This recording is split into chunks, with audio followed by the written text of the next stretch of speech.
Good afternoon, everyone. Today we have Professor Deepti Dharmani from Chaudhry Bansi Lal University. Welcome. Namaskar. Namaste, ma'am. Today we are going to discuss about the implementation of NEP 2020, and my first question is to you is that how it will going to benefit for the students? Yes, NEP की जो विशेषता है वो 3 चीज़ों पे है. Education for life, education through life, right. तो जो फॉर लाइफ है और थ्रू लाइफ है और एजुकेशन थ्रू आउट लाइफ. तो NEP तीनों चीज़ों को देती है कि जो हम पढ़ रहे हैं उसको व्यवहारिक रूप से जीवन में कैसे लागू करेंगे. So it is focusing on practical aspects of education, and thereby it will be most beneficial for the students. Ma'am, one more question I want to ask you that will it help to reduce the stress or studies burden on the students? Yes, because it gives you flexibility. You may not continue your studies for 3 years. For example, for bachelors, you may quit in the after first year. You can quit after second year. So you can restart again. So because of the flexibility, I think the students, it is pro student. And what are your thoughts on this implementation of NEP 2020? NEP 2020, because of its holistic, ensuring a holistic growth of the students and giving flexibility of multiple exits, multiple entries, giving flexibility as far as choice of papers and courses are concerned. I think I believe, strongly believe that this policy is going to ensure full development of the personality of the students and thereby contribute to making Bharat Viksit by 2047. This conclave has been very wisely devised, and it is I am very thankful to Professor Tankeshwar ji for convening this program, convening this event, because by patroning and mentoring us, the smaller universities, he is paving way and he is telling us how this university has succeeded in implementing various dimensions of NEP into curriculum, and there has been very useful and fruitful exchange of ideas, and I think everybody who has participated in this conclave is going to benefit from it. Today we have Professor B.R. Kamboj from Chaudhry Charan Singh University of Agriculture. Sir, I am going to ask you some questions about NEP. So what are your thoughts on NEP 2020? देखिए, जो राष्ट्रीय शिक्षा नीति 2020 है तो निश्चित रूप से हमारे युवाओं के लिए एक अच्छा मौका है कि किस प्रकार से वो एक जो नौकरी मांगने वाले की जगह पे नौकरी देने वाले बने, उनका जो विकास है, चाहे वो शैक्षिक विकास है, आध्यात्मिक विकास है, मोरल वैल्यूज है, यानी कि होलिस्टिक पर्सनैलिटी डेवलपमेंट को ये हमें एक मौका प्रदान किया जा रहा है, जिसमें पूरी फ्लेक्सिबिलिटी भी है, मल्टीडिसिप्लिनरिटी भी है, और साथ में कहीं ना कहीं एजुकेशन इस प्रकार का हो कि वो खेल के में हो जाए, स्किल उसमें हो, और वो जब भी विश्वविद्यालय को बीच में यदि वो बाहर जाना चाहे, कुछ काम करना चाहे, और काम करने के बाद फिर वापस आके अपनी एजुकेशन को शुरू कर सके, ऐसा प्रावधान इसमें किया गया है. तो यही इस नेशनल एजुकेशन पॉलिसी 2020 की बहुत सुंदरता है. सर, आप हमारे कैंपस के बारे में क्या कहना चाहेंगे? देखिए, ये क्योंकि सेंट्रल यूनिवर्सिटी है महेंद्रगढ़ में, और निश्चित रूप से बड़ा हरा भरा खुला आपका कैंपस है, और सबसे बड़ी बात जो होती है जब इस तरह के कैंपस एक विजन के साथ बनाए कि कल को यदि छात्रों की संख्या बढ़ेगी तो बिल्डिंग का एक्सटेंशन भी उसके हिसाब से कर सकते. आज हम ओपन लैब्स की यदि बात करते हैं तो इतना स्पेस यहाँ पे उपलब्ध है कि बच्चे आराम से क्लासरूम की जगह ओपन के अंदर भी काम करें, क्योंकि स्किल का कार्य वो ऐसे संस्थानों में अच्छा होता है. तो निश्चित रूप से मैं यहाँ के कुलपति महोदय को, यहाँ की सारी टीम को, सारे परिवार को बधाई देता हूँ कि एक बहुत ही सुंदर सराहनीय कैंपस यहाँ पे बना है. सर, आज जो हमारा कोलैबोरेटिव कॉन्क्लेव हुआ था NEP इम्प्लीमेंटेशन को लेकर, आपका उसके रिगार्डिंग आपके क्या विचार है? देखिए, नेशनल एजुकेशन पॉलिसी 2020 को यदि क्रियान्वित करना है तो इसमें सबसे जो बड़ी बात है वो रिसोर्स ऑप्टिमाइजेशन की है। और रिसोर्स ऑप्टिमाइजेशन तभी संभव है कि जब एक दूसरा इंस्टीट्यूट आपस में मिलेगा, जो जहाँ की स्ट्रेंथ है वो दूसरे की स्ट्रेंथ के साथ सिनर्जी बनाते हुए हमारे छात्रों के सामूहिक विकास के लिए कार्य करेगा।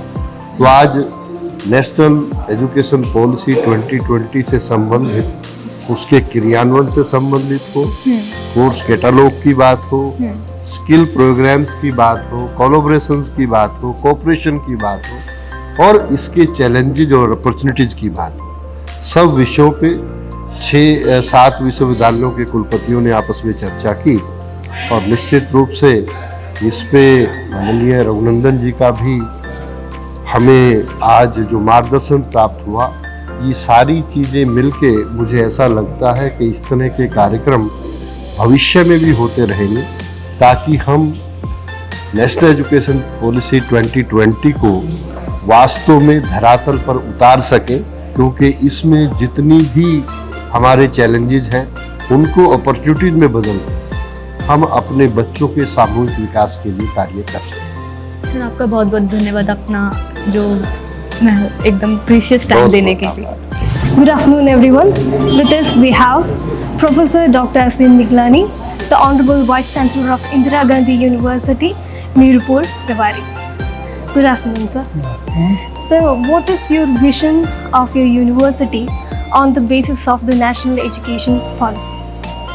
As far as NEP 2020 is concerned, so we are looking that NEP 2020 has been implemented by our state of Haryana, and all the universities have implemented the same either in the last year or last to last year. So our university has also implemented that. With this NEP 2020, we are looking that our students which will be passing out from this scheme NEP 2020 will be able to earn their livelihoods very smartly and very healthy amount of livelihood they can earn from that. So, sir, what all steps have you taken till now in your university, and what all challenges have you faced? In our university, whatever the requirements of the NEP are there, that we have implemented. All kinds of major courses, minor courses, value-added courses, and the skill enhancement courses, or internship programs. So we have a program for internship to the students with the industries. A number of students have got the internship, paid internships in the industry from our university. So, sir, what was the outcome of the conclave which was done in Central University of Haryana today? A number of challenges and number of issues were discussed in the conclave today, and a number of points have been raised by different vice chancellors, nodal officers of the NEP, and a number of remedies are also suggested by them. So on the basis of that, certain guidelines, we may think some guidelines will be issued on this with the help of these discussions. I hope so. So, how was your experience in our university? Your university is a well decorated university. All is good and people are good. All students, you people are also, you are looking after university in a good manner, and you are doing, I hope, all the students, staff, your vice chancellors, your authorities are doing that. Thank you so much, sir. We are honored to have you here. Thank you. तत्कर्म अन्न बंधाए साविद्या या विमुक्ते आया साया परम करुण विद्या ने शिल्प ने पुण्यम। हमारे साथ में प्रोफेसर विजय जी हैं, जो माननीय कुलपति हैं चौधरी देवीलाल यूनिवर्सिटी सिरसा के। आइए उनसे बात करते हैं, क्योंकि चौधरी देवीलाल यूनिवर्सिटी में किस तरह से राष्ट्रीय शिक्षा नीति को इम्प्लीमेंट किया जा रहा है। सर, आपका बहुत बहुत स्वागत है। धन्यवाद। सबसे पहला सवाल ये है कि किस तरह से राष्ट्रीय शिक्षा नीति को देखते हैं और किस तरह से इम्प्लीमेंटेशन उसका भविष्य में होने जा रहा है, और आपके विश्वविद्यालय में क्या कार्य होगा? हमारा विश्वविद्यालय हरियाणा का पहला विश्वविद्यालय है जिसने एनईपी को लागू किया है। हमारा पहला बैच इसी सत्र में पास हो चुका है, और हम एनईपी को देखते हुए विभिन्न आयामों पर काम कर रहे हैं, ताकि विद्यार्थी को इंटर्नशिप को लेकर, ह्यूमन वैल्यूज़ को लेकर, इंडियन नॉलेज सिस्टम को लेकर कोई दिक्कत ना आए, और वो आने वाले समय पर जॉब लेने के लिए नहीं, जॉब देने वाले बने।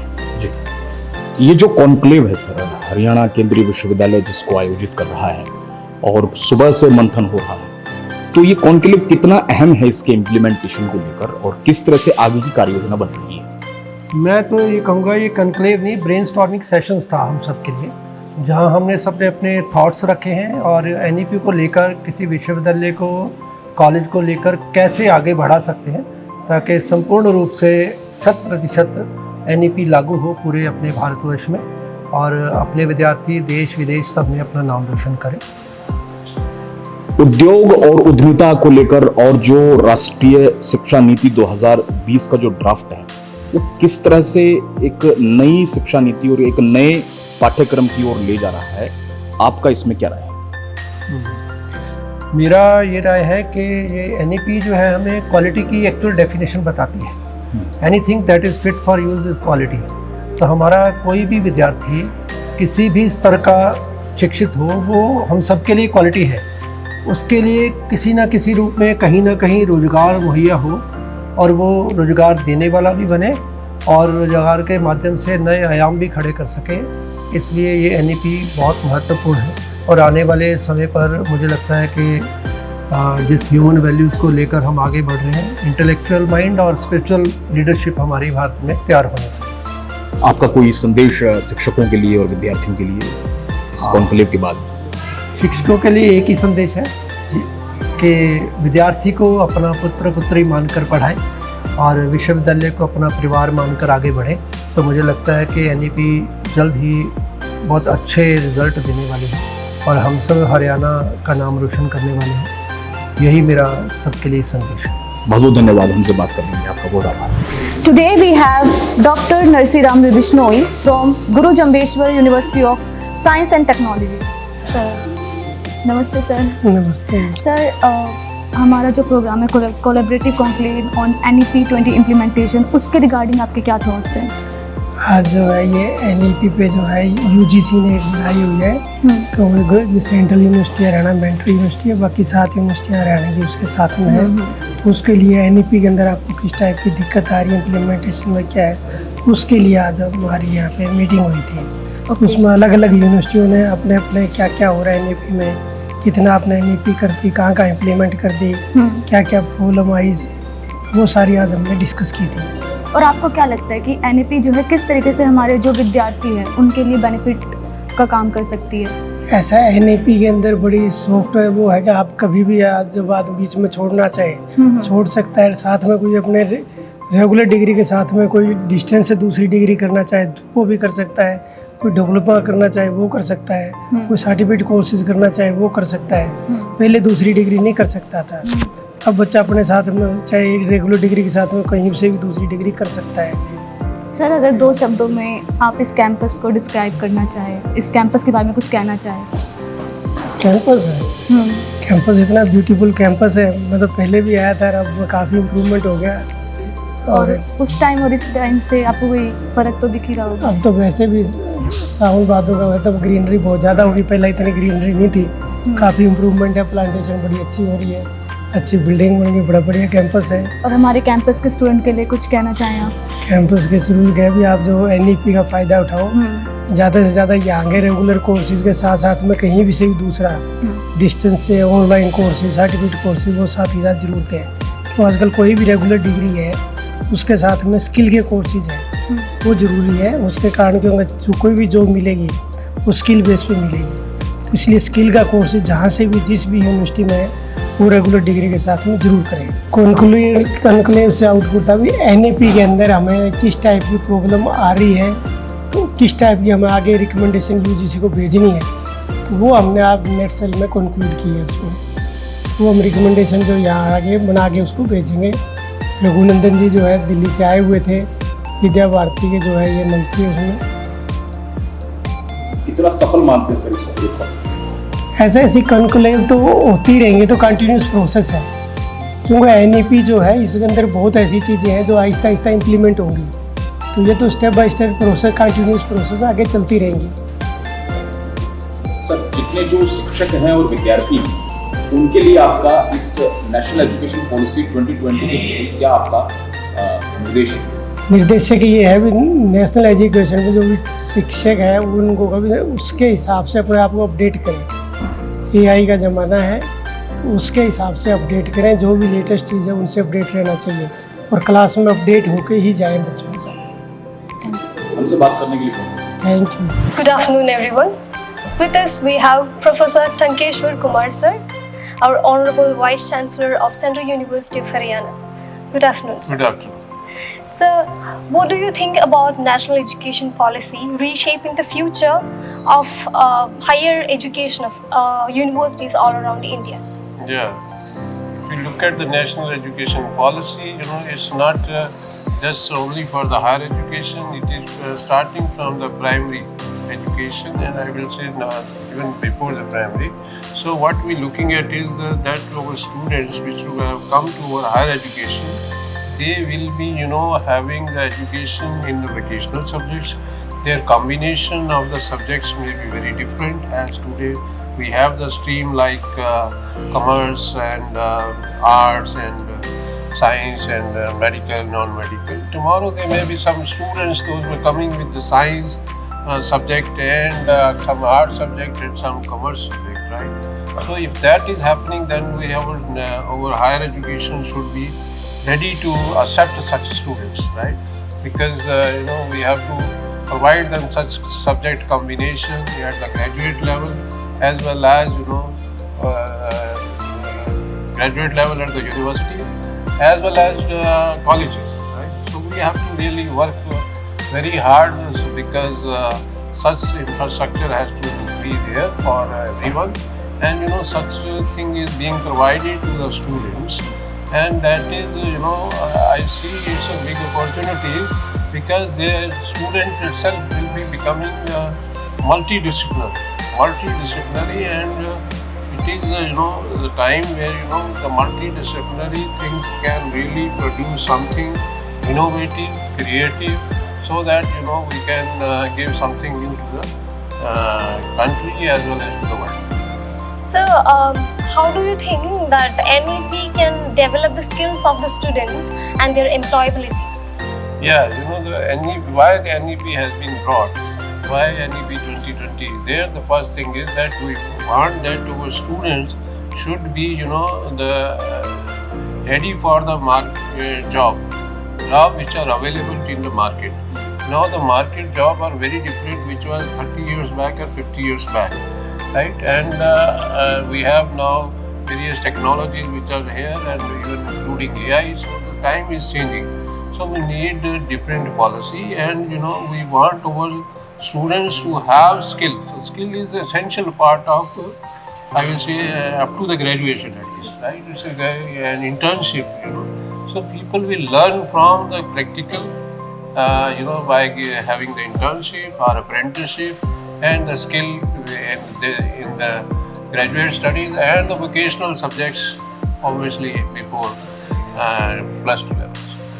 So, what is the conclusion or the final draft you come up with, after the conclave happened in Central University of Haryana? Yeah, the final conclusion, I will say that we met for the first time these 7 universities. It was amended by the UGC, and we have seen that in Haryana, NEP is being implemented in all the universities and all the colleges through the, but we have some of the challenges.